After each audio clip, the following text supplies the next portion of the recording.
భద్రతపై బొత్స చేసిన కామెంట్స్ కు కౌంటర్ ఇచ్చిన మంత్రి నిమ్మల. కూటమి ప్రభుత్వం వచ్చాక మిమ్మల్ని ఎక్కడైనా అడ్డుకున్నామా? మీకు నచ్చిన చోట మీటింగ్లు పెట్టుకుంటున్నారు, సభలు పెట్టుకుంటున్నారు. మిమ్మల్ని ఎక్కడైనా అరెస్టులు చేశామా? వైసీపీ మాజీ మంత్రి మాట్లాడుతూ గుంటూరు యువతల అవతల జనాల్ని ఇంట్లో నుంచి లాక్కొచ్చి నరుకుతాం అంటున్నారు. అధికారం పోతే హింస అరాచకం పెంచి పోషిస్తున్నారు.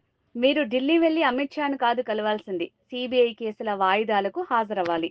ప్రధాని మోడీ సాయంతో చంద్రబాబు, పవన్ కళ్యాణ్ రాష్ట్రాన్ని అగ్రభాగాన నిలబెట్టాలని చూస్తుంటే జగన్ రాష్ట్ర ప్రతిష్టను దిగజార్చుతున్నారు. మరి 10 నెలల కాలంలో ఎక్కడైనా ఇటువంటి దాడులు కానీ అరాచకత్వం కానీ ఎక్కడైనా ఉందా? మరి స్వేచ్ఛగా మీరు జిల్లాలో పోతూ ఉన్నారు, స్వేచ్ఛగా మీటింగ్లు పెట్టుకుంటూ ఉన్నారు, స్వేచ్ఛగా ప్రజలందరినీ కూడా గ్యాదర్ చేసుకుంటూ ఉన్నారు. అయినప్పటికీ కూడా ఇంకా మీ వైసీపీ పాలనలో చేసినటువంటి దుర్మార్గాలు ఏవైతే ఉన్నాయో అవన్నీ కూడా ఈ కూటమి ప్రభుత్వానికి అంటగట్టాలనేటువంటి మీ ప్రయత్నాన్ని ఇవాళ ప్రజలందరూ కూడా గమనిస్తూ ఉన్నారు.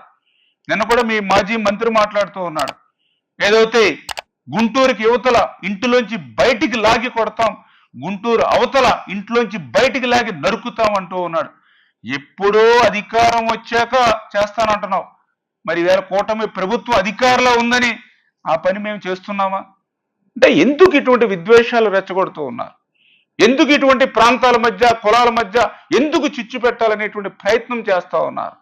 మీ 5 సంవత్సరాల విధ్వంస పాలనలో ఈ ఆంధ్రప్రదేశ్ రాష్ట్రం 20 సంవత్సరాలు వెనక్కిపోతే మళ్ళీ చంద్రబాబు నాయుడు గారు, పవన్ కళ్యాణ్ గారు, వీళ్ళ నరేంద్ర మోడీ గారి యొక్క సహకారంతో ఈ రాష్ట్రాన్ని మళ్ళీ గాడిలో పెడుతూ రేపు 2047కి ప్రపంచంలోని మళ్ళీ తెలుగు జాతిని అగ్రస్థానంలో నిలబెట్టాలనేటువంటి ప్రయత్నం మరి వాళ్ళు చేస్తూ ఉంటే ఈ రకంగా ఈ యొక్క జగన్మోహన్ రెడ్డి ఇటువంటి అరాచకత్వానికి తెరదీసేటువంటి విధంగా ఈ రాష్ట్రంలో ఆయన పన్నుతున్నటువంటి కుట్రలను ప్రజలందరూ కూడా గమనిస్తున్నారనే విషయాన్ని కూడా సందర్భంగా తెలియజేసుకుంటూ ఇందాకనే బొత్స గారు మాట్లాడుతూ ఉన్నారు, మేమేదో హోంశాఖ మంత్రిని కలవడానికి ఢిల్లీ పోతున్నామని.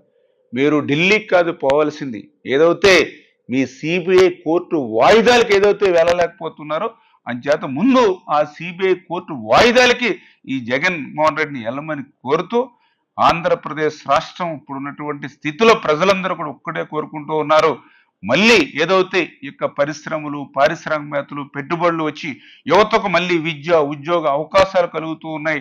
అటు రాజధాని నిర్మాణం జరుగుతూ ఉంది, ఇటు పోలవరం ఏదైతే నిర్మాణం జరుగుతూ ఉంది, మన స్టీల్ ఫ్యాక్టరీని మనం కాపాడుకోగలిగాము, ఒక రైల్వే జోన్ మనం తీసుకురాగలిగాము, పెద్ద ఎత్తున సంక్షేమం ఈవేళ ఆంధ్రప్రదేశ్ రాష్ట్రానికి అందుతుంది. ఇటువంటి పరిపాలన జరుగుతున్నటువంటి దశలో ఈ యొక్క జగన్మోహన్ రెడ్డి చేస్తున్నటువంటి ఈ విష సంస్కృతికి ఏదైతే బీజం నాటాలని చూస్తూ ఉన్నాడో దాన్ని ప్రజలందరూ గమనిస్తూ ఉన్నారు.